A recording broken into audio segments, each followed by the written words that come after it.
Hello friends.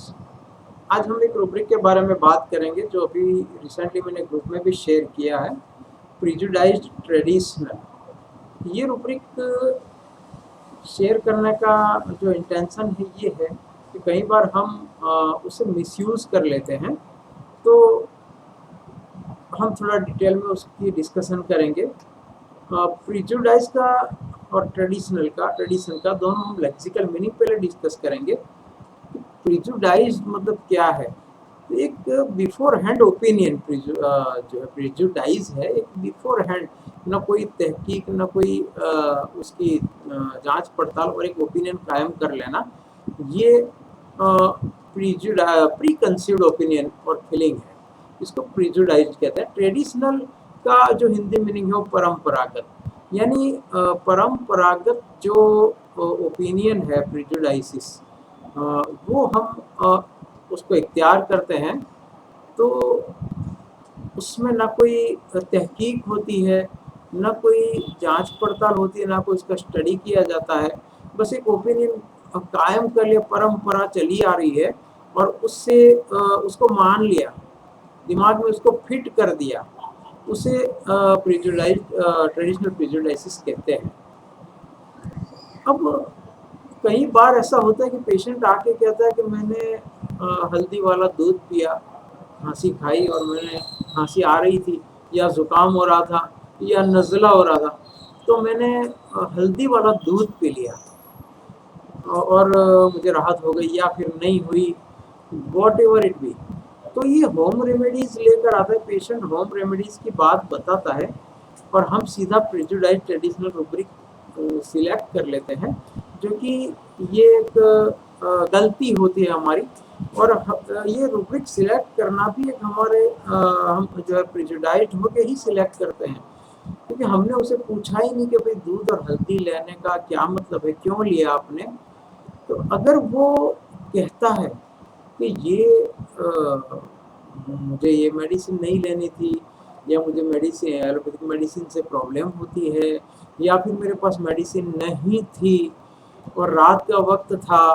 तो मैंने temporary थोड़ा सा भी आराम रहे इसलिए जो हल्दी है, तो हल्दी के बारे में कई बार पढ़ा है हमने कि ये एज एन एंटीबायोटिक इफेक्ट करती है। या फिर ये कहता है कि हल्दी एक अच्छी मेडिसिन है जो गले के लिए और दर्द के लिए काम आती है, हल्दी वाला दूध अच्छा। ये पहले या तो एक्सपीरियंस किया है या उसने रीड किया है, तो ये प्रिजुडाइज नहीं हुआ, क्योंकि उसको नॉलेज है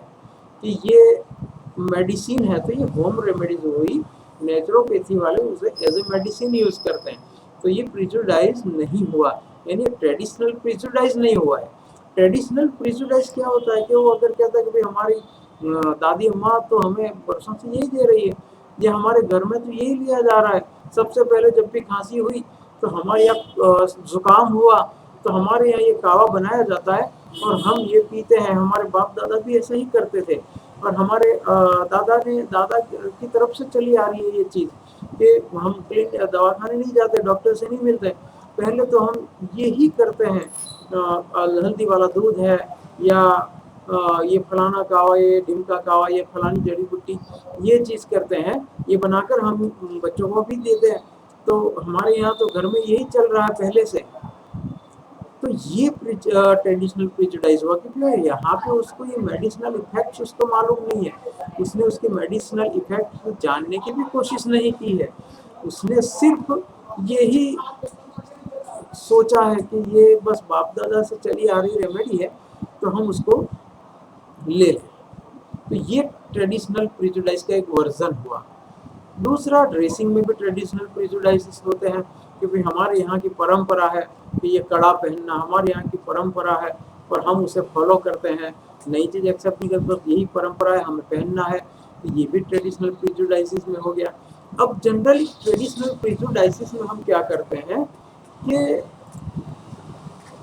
होम रेमेडीज या कोई कावा या ये चीज़ है तभी हम ट्रेडिशनल प्रिजुडाइज लेते हैं, लेकिन हम मिस कर जाते हैं तब जब पेशेंट कहता है कि हमने क्रोसिन ले ली, पैरासीटामोल ले लिया, तो उस टाइम हम प्रिजुडाइज ट्रेडिशनल नहीं लेते। लेकिन वहाँ भी एक चांस है कि पेशेंट ट्रेडिशनली प्रेजुडाइज्ड हो सकता है, कि हम पूछेंगे उसे, हमें जब इस रूब्रिक को कन्फर्म करने के लिए या इस रूब्रिक को रूल आउट करने के लिए हमें सवाल पूछना है कि आपने क्रॉसिन क्यों ली। तो अगर ये कहता है कि दर्द हो रहा था और मेरे पास अभी मैंने सोचा चलो अभी क्रॉसिन से मिट जाएगा और दर्द की मेडिसिन है, अभी यहाँ पे उसे पता है कि दर्द की मेडिसिन है या फीवर की मेडिसिन है, तो हम प्रेजुडाइज ट्रेडिशनली यहाँ रूल आउट हो जाता है, ये नहीं आएगा।